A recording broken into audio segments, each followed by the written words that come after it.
Does your Xbox One power supply sound like a jet engine? Let's talk about that. Just kidding, guys. All right. Just kidding.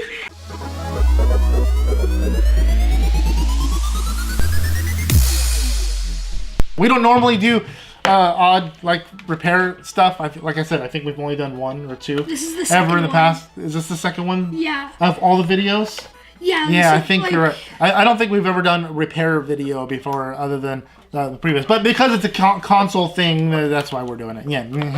Anyway, all right. So my Xbox power supply is a little loud. It's not very loud, but I know I've heard some people complain about theirs sounding like a freaking jet engine, like it's about to fly away.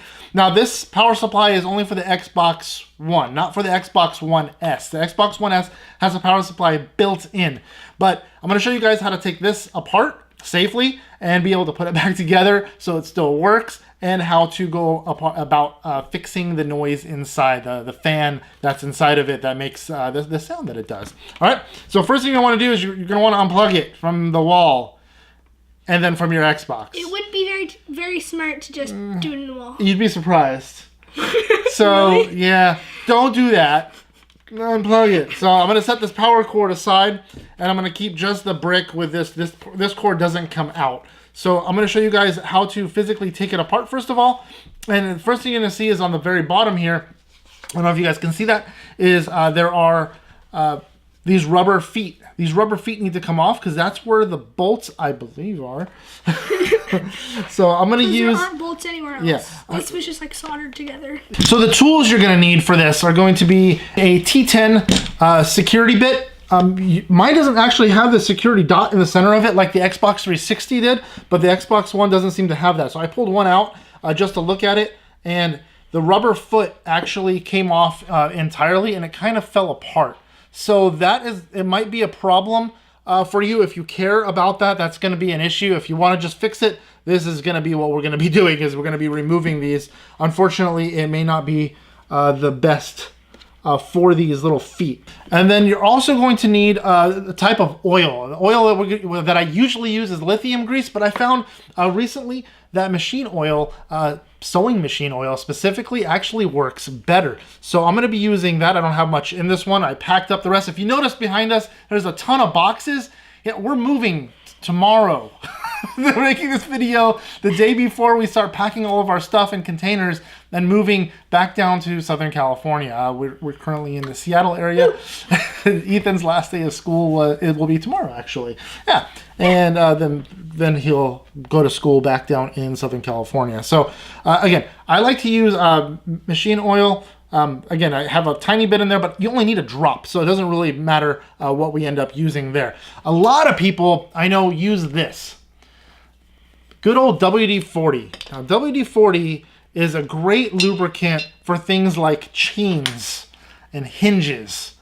Like bike chains? Like bike chains, yeah, or like chainsaw chains and stuff like that. The reason for it is it works both as a lubricant and a degreaser. So it'll get rid of all the grime and gunk or rust or whatever it may be. Well, it doesn't remove rust, but it allows it to lubricate those parts there. Now, better than this is the spray version of this. The lithium, the white lithium grease works far better than this, only because, again, this kind of degreases as it lubricates. I don't know if that makes any sense, but it breaks down really, really fast. And something moving as fast as a fan inside of this, not going to hold up to it for very long. You're going to end up having to do this over and over again. So you'd have to do it like once a month. Yeah, and on top of that, WD-40 breaks down certain types of plastics. So if this plastic is old enough, like if you got this Xbox a while back, and I don't know what kind of plastics they used on the fan, it could physically make it fall apart. So I would divert away from using this altogether. I use this a lot in the garage, but not on electronics, like never on electronics, unless it says, there is a WD-40 that says white lithium grease, that is okay to use. But you're only going to be needing, like I said, just a freaking drop, so that's not necessary to use something so massive. And then if all this doesn't work out, I'm going to show you guys an alternative at the very end of the video. So let's go ahead and get started. I'm going to go ahead and I'm going to remove all these little bits and pieces. I have a little tiny flathead screwdriver I'm going to use to remove the feet off of this I'm gonna see if they come out a little bit better this time. Makeshift chisel. Yeah, that came out a lot nicer. But so they're plastic underneath, and then the rubber on top. So if you jam the screwdriver, a flathead, down the side of it and pop it up, it tends to come up whole. Like one of these. Yeah, so if you have a small flathead, I'm using this as like a multi-bit piece, but if you have a small flathead screwdriver, I think that'll work better as opposed to like a knife. Jam it way down at an angle and then pop it right up and the whole thing just kind of pops up like that. You see that? Yeah, it's kind of nice. Here, I'll do this one really close to the camera and see if you can see what I'm doing. Just like go right underneath the rubber. This thing has 2 prongs, but it doesn't matter if it has 1 prong. It just happens to be this type of bit. So I'm going to kind of jam it in there at like a 45-degree angle. I'm going to shove into it a little bit, and I'm going to pop it right up. It pops right up. It's kind of nice. It's like magic. It is like magic. So let's go ahead, and I'm going to grab my T10 right here, and then I'm going to put in the description below where to buy both the Lithium, or 3 things actually, where to get the T10 screwdriver if you want to just buy the 1 screwdriver. I'll also put a link to one of these little kits that has a bunch of little bits in it, but I don't know if you care about that. I'm also going to put a link in there for the lithium grease if you want to choose to use that, and a link for the machine oil. And I'll put a star next to the stuff I prefer to use as opposed to the stuff that's just okay to use. You put the WD-40. I'm not going to put WD-40 on there because, again, I don't really recommend the WD-40. So okay, so we're going to go ahead and we're going to remove these screws. Ethan's going to hold that for me. Okay, and they're fairly long. Holy. So I'll go ahead and put those right there just to save them. So now this, exactly, just holding to plastic. So this is just going to come apart simply by pulling it apart. Voila. And then this is going to come out a little more challengingly. So this bottom part, it's on there kind of tight because there's some mounting tape on the bottom side right here. If you see where the cord is, on my left side, if the cord is facing you on your left, if I pull it apart, it's kind of glued in there a little bit, and you can see all the dirt and dust. When you pull it apart, be careful though, there is 1 cord that's connecting the fan to the main board. You can simply just unplug that by pulling on it ever so slightly. So what I did was I held the housing in place while I pulled on the cord as to not rip this away because it wants to tear away from the power supply. Also remember, capacitors are like batteries. Yeah, that's the power cord that we just pulled apart right there. Capacitors are like batteries. Don't puncture those. Don't do anything with this portion because it could still hold voltage. The other thing you may want to do is you want to blow this out. Just simply use your mouth, or if you spit a lot, use it compressed air. Plug. Yeah. So we're going to set this piece right here, we're going to set it aside because we're not going to be doing anything with that. You're going to leave that the crap alone. Don't touch it. Mess with that piece. Don't. This bottom piece as well, we're going to leave that alone. And then this is where the fan housing actually is. It's a tiny fan. We are going to be needing a small Phillips head screwdriver, something teeny tiny like this. Not like sunglass repair size, but slightly bigger than that. We're going to carefully remove these 4 screws right here. Oh, it's actually 3. I'm sorry. Yeah. I apologize. My bad. Exactly. Look at all that grody-ness inside. That's what causes your the noise for the most part. And it's a good idea to actually remove this every once in a while and clean it out because these tend to overheat over time, and it's good to clean them out so I'm guessing like the dust is the problem of the overheat? Yeah, especially if you have something where you have an overheat error where you have the little red light turn on. This could be the issue, quite honestly. I mean, if it does shut off because of overheating, this could be one of the main reasons because it gets clogged up with all the dirt. See all that? That's freaking gross. And I'm not going to blow that out right here. I'm going to actually go blow this out outside because I don't want this all over the carpet. I'll be right back, dudes.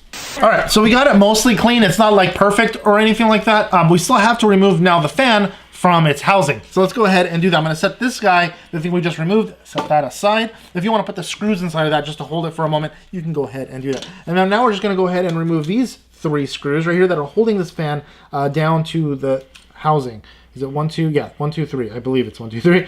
We'll find out in a second. It's 3 and then... Like those 2 are the actual pieces that hold the fan together. Yeah. The fan for the Xbox 360 is a lot simpler. Like a lot simpler. Like a lot. Yeah, like it's easily accessible right now. There's no more taking apart. But on the Xbox One, it seems to be a little better put together, I guess. If you guys want to see on how to repair the Xbox 360 power supply, I'll put a link down in the description below. We did a video on that probably 2 years ago, something along those lines. I don't long know. time ago. It was a couple years ago at least. We'll go ahead and put that there as well. So there we go. Now we remove this piece from the fan. So now we're going to go ahead. Inside the Yeah, fan. now there's dust. The majority of the dust is going to be inside this fan. We're going to go ahead and actually take this apart by removing these 2 screws and removing this clip here and this clip here. And that should completely take it apart. Let's go ahead and do that. Those are very tiny, like, screw bits. They are little tiny screws. These are probably like number 2s. Would you like me to, can I take it off? So you're going to use this flathead and you're going to pop this off. Okay.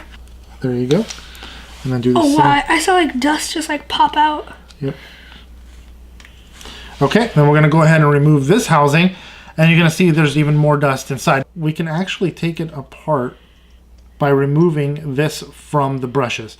This is from the center. So these are the magnets that make the fan go round and round. This is where we're going to be putting lubrication, is on this little tiny shaft in the center right here. But we're going to remove all the dust first. I'll be right back. I'm going to go ahead and blow this outside and clean this crap off. So there we go. We cleaned out the parts as well as we can. If you can get it more clean than this, you go right on ahead and do that. So right here, we're going to go ahead and put a drop of oil. We're going to put a drop of this oil here. Again, I'll put a link in the description below where you can get this oil from. Go ahead and add a drop to the center, just right onto the tip of that shaft right there. The tip of the center of the motor. There. Okay, that's all you really need. That's it. And we're going to go ahead and center that, and we're going to drop it right back on there. And it moves nice and smoothly.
Cool, and that's basically it. It's gonna plug in, it'll work beautifully. It's not gonna sound like anything more than just the regular power supply did when you first got it. If that doesn't fix it, that means it's got way more issues than just simply the fan making noise. So I'm gonna show you guys this right here. This is a BeneGlow power supply. Let's go ahead and crack it open. When it's on standby, it goes orange, so that means it's ready for you. And then when the power is good, the light turns green. That means it's ready to go. Wait. So let's crack this guy open, toss that box, and let's take a look at this guy. Again, this is aftermarket. This is not OE equipment, but from the reviews I read, this is supposed to be a pretty good piece, and there's nothing more satisfying than peeling the plastic off of a new unit. Wait, can I do the big piece? Yeah, go for it.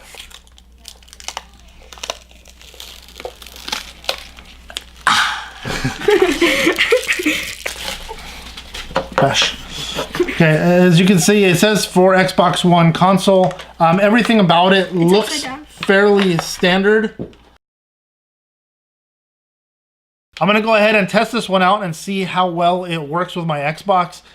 It's a certified product. I'll put a link in the description below where you can buy this. The price on it's really, really good. And if you guys want to, like I said, if you guys want to see the difference on the internals between this and this, and if you guys want to see like a full review, whether or not this is worth having or not, or go with try to find an OEM one, right off the bat, I can tell you that the OEM one is slightly heavier than the new one that I just got, the replacement. If you guys do want to see that, let us know. Hi, Genji. Let us know in the comment section below. If you guys enjoy this video, go ahead and smash that like button down below. If you guys have any questions, feel free to leave them in the comment section, and we'll try to answer them to the best of our ability. Yeah. If you guys are all new to this channel, if you guys can click that subscribe button, it's very, very well appreciated. And if you click the little bell, it turns on notifications, and it lets you do that to know when we upload our videos. And until next time, guys, see ya. Bye.